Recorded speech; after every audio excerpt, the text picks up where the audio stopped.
அனாவசியமா அரசியல் பேசாதே. டீ சாப்பிடுற இடத்துல கட்சி தெரியாத புயல்கள்லாம் கட்சியை பத்தி பேச ஆரம்பிச்சுட்டாயா?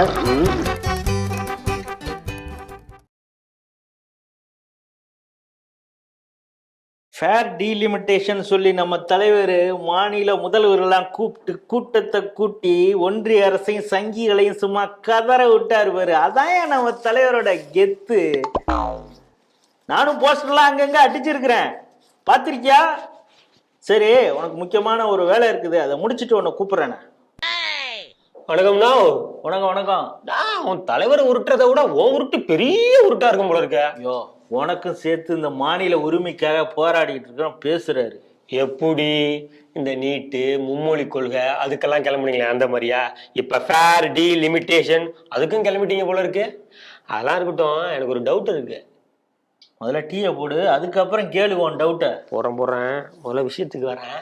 2008 உங்க கருணாநிதி தலைமையில ஒரு மைனாரிட்டி ஆட்சி நடந்தது. அப்ப இந்த தொகுதி எல்லாம் மறு வரையறை பண்ணாங்க.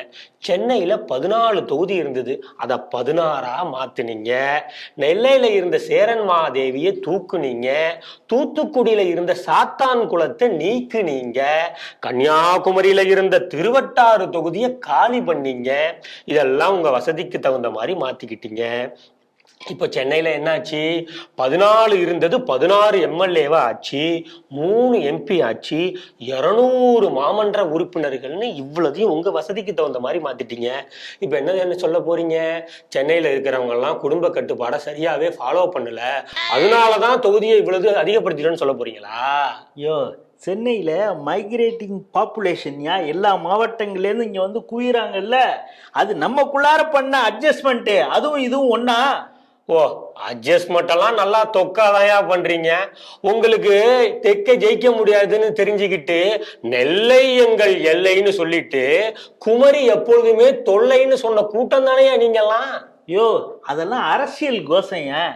ஆடப்பாரு, இப்ப வடக்கு இருக்கிறவங்களாம் இஷ்டத்துக்கு குழந்தை குட்டிகளை பெத்து போட்டு மக்கள் தொகையை அதிகம் ஆக்கிட்டாங்க. இப்ப அந்த அடிப்படையில தான் பாராளுமன்ற தொகுதின்னா இப்ப நம்ம எங்க போறது? நம்ம என்ன தொக்கா? நீ கேட்டதே நானும் கேட்கிறேன். ஆக இப்ப மக்கள் தொகை அடிப்படையில எல்லாம் கரெக்டா இருக்கு. சரியா தானே இருக்குது.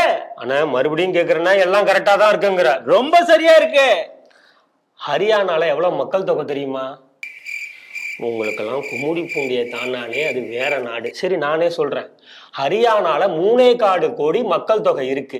அங்க எவ்வளவு தெரியுமா எம்பி சீட்டு? 10 வச்சிருக்காங்க. நமக்கு பக்கத்துல இருக்கிற கேரளா இருக்கே, அங்க மக்கள் தொகை 3.5 கோடி. அதுல பேர் பாதி பேர் வெளிநாட்டுல இருக்காங்க, அவங்க விட்டுருவோம். அங்க எவ்வளவு தெரியுமா எம்பி சீட்டு? 20 எம்பி சீட்டு. அவங்க எல்லாம் எனக்கும் வேணும்னு கிளம்பி வந்தா நீ எங்க கொண்டு வச்சு போவோம் மூஞ்ச? யோ, டீயை போட்டியா? பால் கொதிக்குது, எனக்கு இங்க ரத்தமே கொதிக்குது. உன் டீயும் கேன்சல், ஒரு டேஷும் வேண்டாம், நான் கிளம்புறேன். நீ எங்கன்னா போற? இப்போதான் கெத்து காட்டுறதுக்காக பக்கத்துல இருக்கிற மாநில முதல்வர்கள்லாம் கூட்டிட்டு வந்து ஒரு கூட்டத்தை போட்டுட்டாரு. இப்ப என்ன பண்ண போறாரு? 39 எம்பியும் டெல்லி கூட்டிட்ட போது, ஐயா இந்த அதிகார மையம் உங்ககிட்ட தான் இருக்கு, நீங்களே பார்த்து ஏதாவது செய்யுங்க அப்படின்னு அவர் கேட்கறதுக்கு டெல்லி போறாரு. நீ ஏர்போர்ட் வாசல்ல நின்று தூக்கி காட்ட போற கொடிய, அதுக்கு தானே கிளம்புற?